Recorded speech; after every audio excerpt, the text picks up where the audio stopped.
എന്താണ് അവിടെ സംഘട്ടൻ? എന്റെ ചോദ്യം, പോലീസും ഡിവൈഎഫ്ഐയും ചേർന്ന് നടത്തുന്ന രക്ഷാപ്രവർത്തനം, ആ രക്ഷാപ്രവർത്തനത്തെ നിങ്ങൾ എങ്ങനെയാണ് ന്യായീകരിക്കുന്നത്? എന്തുകൊണ്ടാണ് ഇന്ന് ആ രക്ഷാപ്രവർത്തനത്തിന് ഇറങ്ങാതിരുന്നത്? അത് നവകേരള യാത്രയ്ക്ക് നേരെയുള്ള സമരമല്ലാത്തതുകൊണ്ടാണോ? അത് ഉത്തരം പറ സ്മൃതി. നിങ്ങൾ ബോധപൂർവമാണോ എന്ന് അറിയില്ല, ഇനിയിപ്പോൾ ചിലപ്പോൾ നിങ്ങളുടെ എന്തെങ്കിലും താല്പര്യത്തിന് അടിസ്ഥാനത്തിലാണോ എന്ന് അറിയില്ല. ഈ ചോദ്യത്തിൽ എന്ത് പ്രസക്തിയാണുള്ളത്?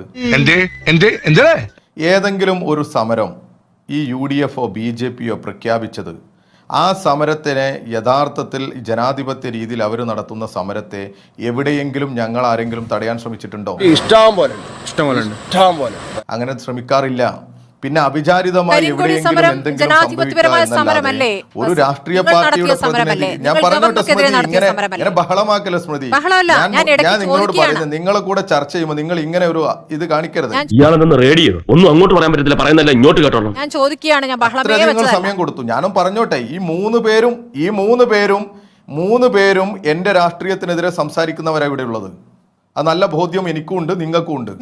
അപ്പൊ സ്വാഭാവികമായിട്ടും നിങ്ങളുടെ ചർച്ചയിൽ ഇരിക്കുമ്പോ അല്ലെ ഞാൻ മിണ്ടാതിരിക്കാം. നിനക്ക് ദേഷ്യം വരുന്നുണ്ടോ?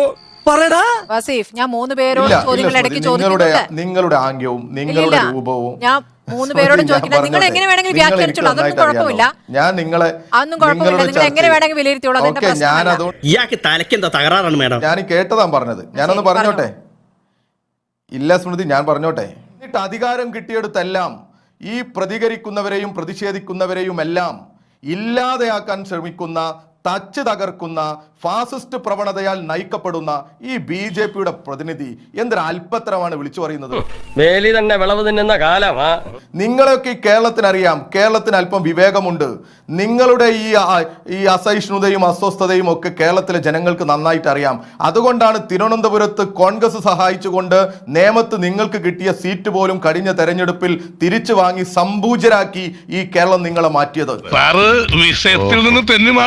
പറഞ്ഞ കാര്യം ഇതാണ്, ചോദ്യം ഇതായിരുന്നു, ഗവർണർക്ക് കേരളത്തിൽ നടക്കുന്നത് പോലെ മുഖ്യമന്ത്രിക്ക് പോലീസ് സുരക്ഷയില്ലാതെ ജനങ്ങൾക്കിടയിലേക്ക് നടക്കാൻ പറ്റുമോ എന്നത് ആദ്യത്തെ ചോദ്യം. ജോസിന് എന്താ ഐഡിയ പറയാണ്ട്? എന്താ ജോസേ? അതാ ഞാൻ പറയുന്നത്. ഈ ഗവർണർ യഥാർത്ഥത്തിൽ കോഴിക്കോട്ടേക്ക് സുരക്ഷയില്ലാതെ വരും എന്ന് പറയുമ്പോൾ ഞാൻ കരുതിയത് സത്യത്തിൽ ഇവിടെ അടുത്ത് കുതിരവട്ടമുണ്ട്, അവിടേക്കാ വരുന്നതെന്നാ. ഈ സംഘർഷമുള്ള അല്ലെങ്കിൽ സംഘർഷ അന്തരീക്ഷമുള്ള ഈ സാഹചര്യത്തിൽ ഈ ഗവർണർ മുട്ടായി തെരുവ് പോലെയുള്ള പ്രദേശത്തേക്ക് കടന്നു വരുമ്പോൾ, ഈ ആൾക്കൂട്ടത്തിന്റെ നടുവിലേക്ക് കടന്നു വരുമ്പോൾ ഒരു കടലാസ് ചുരുട്ടി ആരെങ്കിലും ഒന്ന് എറിഞ്ഞിരുന്നെങ്കിൽ ഈ കേരളം ഉത്തർപ്രദേശ് ആക്കുമായിരുന്നു BJP, ഈ കേരളം ഗുജറാത്ത് ആക്കുമായിരുന്നു BJP. മുസാഫർ നഗറിലും ഗുജറാത്തിലും കണ്ടതുപോലെ ഈ കേരളത്തിൽ കലാപം ഉണ്ടാകുമായിരുന്നു സ്മൃതി. അതിനുവേണ്ടിയാ ഈ ഗവർണർ കോപ്പ് കൂട്ടിയത്, അതിനുവേണ്ടിയാ ഈ BJP ഗൂഢാലോചന നടത്തിയത്. ഇവിടെ ഇപ്പൊ നിങ്ങൾ പറഞ്ഞു ഇവരുടെ സമരത്തിന് മുദ്രാവാക്യം ഉണ്ടായിരുന്നു എന്ന്. ഇവരുടെ സമരം കരിങ്കൊടി കാണിക്കുമെന്ന് സ്മൃതി ഒന്ന് പറഞ്ഞാൽ ഞാൻ അത് കേൾക്കാം. ഈ കല്യാശ്ശേരിയിൽ നിങ്ങൾ പറഞ്ഞ കണ്ണൂരിൽ ഇവർ കരിങ്കൊടി കാണിച്ച് ഇവർക്ക് രക്ഷാപ്രവർത്തനത്തിന്റെ ഭാഗമായി അവർക്ക് സൽക്കാരം ലഭിച്ചതിന് മുമ്പ് ഇവർ പ്രസ്താവിച്ച ഏതെങ്കിലും പ്രസ്താവനകൾ കാണിച്ചിരുന്നു? ഞങ്ങളിതാ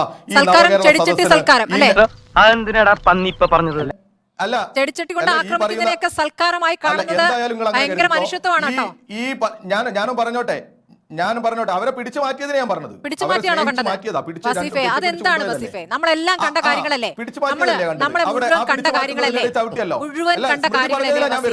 അല്ല ഓക്കെ സ്മൃതി, നിങ്ങൾ എന്താണ് ഉദ്ദേശിച്ചത് അതെന്നെ കണ്ടോ? പിന്നെ താൻ എന്തിനാണ് വലിയ വർത്തമാനം പറഞ്ഞത്? അവരെ പിടിച്ചു മാറ്റിയതാണ്. ആ പിടിച്ചു മാറ്റിയതിന് മുമ്പ് സ്മൃതി കാണിക്ക്, കേരളത്തിലെ യൂത്ത് കോൺഗ്രസിന്റെ സംസ്ഥാന നേതൃത്വമോ കോൺഗ്രസിന്റെ നേതൃത്വമോ പറഞ്ഞിട്ടുണ്ടോ ഈ നവകേരള സദസ്സിനെതിരെ അല്ലെങ്കിൽ നവകേരള മാർച്ചിന്റെ ഈ ബസ്സിനെതിരെ മുഖ്യമന്ത്രിക്കെതിരെ കരിങ്കൊടി പ്രതിഷേധം ഉണ്ടാകും എന്ന് പറഞ്ഞിട്ടുണ്ടോ?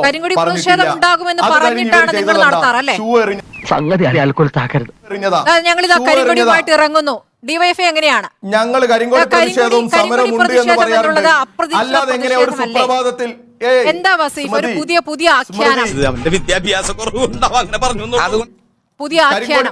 അല്ലല്ല, ഒരു പ്രതിഷേധം ഉണ്ടാകുമെന്ന് പറഞ്ഞ് അന്ന് അവര് തന്നെ പറഞ്ഞു ഇന്ന് രാവിലെ എന്തോ നടന്ന സംഭവത്തിന്റെ ഭാഗമായിട്ടാണ് ഞങ്ങൾ ഇവിടെ ആലോചിച്ച് സമരം നടത്തിയത്. നിങ്ങൾക്ക് പരിശോധിച്ചാൽ മനസ്സിലാവും.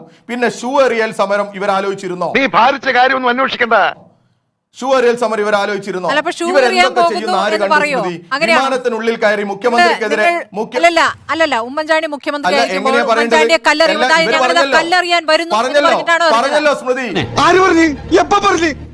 അല്ല സ്മൃതി, ഉമ്മൻചാണ്ടിയെ ഞങ്ങൾ ശക്തമായി പ്രതിരോധിക്കും, ചെറുത്തു തോൽപ്പിക്കും, തടയും എന്ന് പച്ചക്ക് പറഞ്ഞതാ ഞങ്ങള്. പറഞ്ഞോണ്ടാ ഞങ്ങൾ പോയത്. പറഞ്ഞോണ്ടാ ഞങ്ങൾ പോയത്. അത് പറഞ്ഞോണ്ടാ അല്ല, കല്ലെറിഞ്ഞോ ഇല്ല എന്നുള്ള സമരത്തിന്റെ ഭാഗമായി അത് കല്ലെറിഞ്ഞിട്ടില്ല എന്നാ ഞങ്ങൾ പറയുന്നത്. കല്ല് കോൺഗ്രസ് അവന് ശരിക്കും എന്ത് പറ്റിയാണ് പക്ഷേ നേരത്തെ കുഴപ്പമൊന്നും ഉണ്ടായില്ല. അല്ല, ഷൂ എറിഞ്ഞു KSU സംസ്ഥാന പ്രസിഡന്റ് പറഞ്ഞു. KSUവിന്റെ സംസ്ഥാന പ്രസിഡന്റ് പറഞ്ഞു. നിങ്ങളും കേട്ടതല്ലേ, പച്ചക്കുണ്ടല്ലോ, വെറുതെ എന്തെങ്കിലും വിളിച്ചു പറയാ. KSUവിന്റെ സംസ്ഥാന പ്രസിഡന്റ് പറഞ്ഞു ഇനി മുതൽ ടെസ്റ്റ് ഡോസ് ചോദിക്കുകയാണ് വസീഫ്. പറഞ്ഞിട്ടില്ല, മുദ്രാവാക്യമില്ല, നേരത്തെ അറിയിച്ചില്ല. അല്ല, നടന്നതിന് ശേഷം ഇവർ പറയുന്നത്. ഷൂ എറിഞ്ഞതിന് ശേഷം KSUവിന്റെ സംസ്ഥാന പ്രസിഡന്റ് പറഞ്ഞു ഇനി മുതൽ ഷൂ എറിയൽ സമരമാണ് കേരളത്തിൽ കാണാൻ പോകുന്നത് എന്ന്. കരിങ്കൊടി കാണിച്ചതിന് ശേഷം യൂത്ത് കോൺഗ്രസ് പറഞ്ഞു ഇനി മുതൽ കരിങ്കൊടി പ്രതിഷേധമാണ് ഇവിടെ നടക്കാൻ പോകുന്നത് എന്ന്. അല്ലെങ്കിൽ പിള്ളേച്ചൻ നുണ പറയുന്നതായിരിക്കും. നാളെ ഇവർ കല്ലെറിയുകയോ ബോംബെറിയുകയോ ചെയ്താൽ ഇവർ പറയും ഇനി മുതൽ കല്ലെറിയലും ബോംബെറിയലുമാണ് ഇവിടെ കടക്കാൻ പോകുന്ന സമരം എന്ന്. അങ്ങനെ ഇവരെല്ലാം ചെയ്തു കഴിഞ്ഞിട്ട് എവിടെയെങ്കിലും ഒളിച്ചിരുന്ന് എന്തെങ്കിലും അപകടം മുഖ്യമന്ത്രിക്ക് സംഭവിച്ചു കഴിഞ്ഞിട്ടാണ് ഇവരുടെ പ്രഖ്യാപനം വരുന്നത്. അങ്ങനെ അതിന് കാത്തു നിൽക്കാൻ പറ്റുമോ? ഒരു മാറ്റമില്ലേ? ഇങ്ങനെ നിങ്ങൾ എന്താ പറയാ, ഈ മുഖ്യമന്ത്രിക്ക് നേരെ ഒരു അക്രമം ഉണ്ടായിക്കഴിഞ്ഞാൽ ഇവിടെ സുരക്ഷാ സംവിധാനം പോലീസും ഗൺമാനും ഞാനൊന്ന് പറയട്ടെ, ഞങ്ങൾ വെട്ടുന്ന തുണ്ട രണ്ട് പാർട്ടീസാ. നിങ്ങളെ ഒരു ചെറുപ്പക്കാരൻ, ഒരു ഭിന്നശേഷിക്കാരൻ, അദ്ദേഹത്തിൻ്റെ ഭിന്നശേഷി എന്ന് പറഞ്ഞാൽ അദ്ദേഹത്തിൻ്റെ രണ്ട് കാലുകൾ സ്വാധീനമില്ല എന്നുള്ളതാണ്. അദ്ദേഹം നിങ്ങളുടെ മുഖ്യമന്ത്രിയുടെ കാറിൻ്റെ അല്ലെ വണ്ടിയുടെ മുന്നിലേക്ക് എടുത്തു ചാടിയെന്നാണോ താങ്കൾ പറയുന്നത്? സാർ, ഇവൻ ഒരു മണ്ടൻ. താങ്കൾ അങ്ങനെയാണോ ചിത്രീകരിക്കുന്നത്? താങ്കളുടെ കൺവീനർക്ക് എന്തും പറയാം, വാസിഫ് അങ്ങനെ പറയരുത്. വാസിഫിനോട് വാസിഫിനെ കുറിച്ച് കേക്കെ, വാസിഫിനെ ദയവേത് ഞാൻ ആരുടെ ഇടയ്ക്കില്ലേ നീ എന്താണ് ഉദ്ദേശിക്കുന്നത് വത്സ? എടുത്തു ചാടി എന്നൊക്കെ പറഞ്ഞു. എടുത്തു ചാടി അങ്ങനെ പറയല്ലേ, ഒരു ശക്കല കുഴപ്പമുണ്ട്. എടുത്തു ചാടി എന്നല്ലേ അദ്ദേഹം എവിടെ ഉണ്ടായിരുന്നത്? അദ്ദേഹം എന്ത് സമരത്തിന് നേതൃത്വം കൊടുത്തത്? നിങ്ങൾ അത് പറഞ്ഞാൽ ശാരീരിക ആവശ്യങ്ങൾ പറയണോ?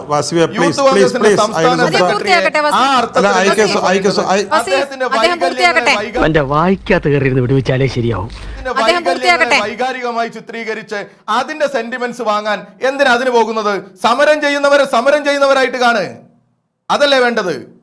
അദ്ദേഹത്തിന്റെ ശാരീരിക ആവശ്യതകളെ യൂത്ത് കോൺഗ്രസ് പറയുന്നത് ശരിയാക്കാം. നിങ്ങൾ ഇങ്ങനെ അതല്ലല്ലോ പറയേണ്ടത്. അദ്ദേഹം യൂത്ത് കോൺഗ്രസിന്റെ സംസ്ഥാന സെക്രട്ടറിയാ. ഒരു മര്യാദ വേണ്ടേ? അതിന്റെ ഭാഗമായിട്ടാ തെരുവിൽ സമരത്തിന് വന്നത്. പിന്നെ അതിന് അദ്ദേഹത്തിന്റെ ശാരീരിക ആവശ്യതകളെ മാത്രം മുൻനിർത്തി അദ്ദേഹത്തെ ആക്രമിച്ചു എന്ന് പറയും. എന്നാൽ നാട്ടിലാകെ ഇങ്ങനെയുള്ളവരെ മാത്രം ഇറക്കിയിട്ട് അവരോട് എന്തെങ്കിലും ഒരു ക്രിമിനൽ ആക്ടിവിറ്റി ചെയ്യണം പറഞ്ഞാൽ അവരൊന്നും ചെയ്യാൻ പറ്റില്ല എന്നാ? നിങ്ങളോട് എനിക്കൊരു ദേഷ്യമില്ല, വിവരമില്ലായ്മ ഒരു കുറ്റമല്ലല്ലോ. ഇനി ശ്രീ സണ്ണിക്കുട്ടി സംസാരിക്കട്ടെ. അല്ല, എന്നാ പിന്നെ ശ്രീ വാസിഫ് അങ്ങ് സംസാരിക്കട്ടെ. എനിക്ക് കോൺഗ്രസ്സുകാരൻ എനിക്കുണ്ട്. ഭിന്നശേഷിക്കാരനാണെന്ന് പറഞ്ഞു ഞാൻ കോൺഗ്രസ്സുകാരനല്ലെന്ന് പറഞ്ഞ വാശി എനിക്കുണ്ട്. എനിക്ക്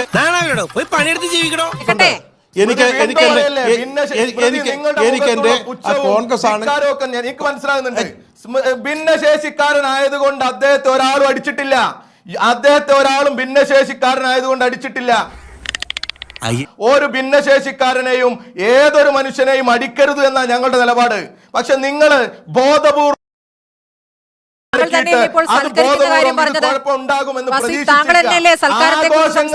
കാത്തിരിക്കുക. നിങ്ങള്